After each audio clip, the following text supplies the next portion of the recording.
Անտալիան պարզապես վերջի, ասենք, դիվանագիտական միջոցառումներ, որտեղ որ այդ հարցը բավականին ակտիվ քննարկվել էր մեր տարածաշրջանային համատեքստում, հասկանալի է, որ նաև Անտալիայի այդ միջոցառման համար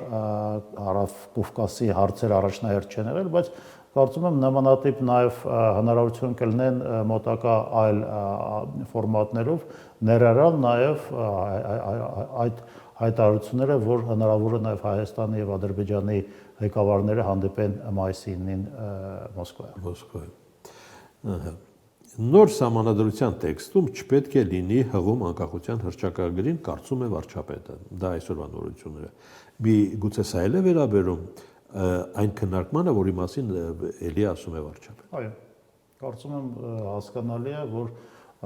երբ որ յուրաքանչյուր պա ադրբեջանական կողմը փորձում այդ նախապայմանը եւ հրապարակային եւ նաեւ այլ ֆորմատներում առաջ քաշել, հասկանալի է, որ հայկական կողմը նաեւ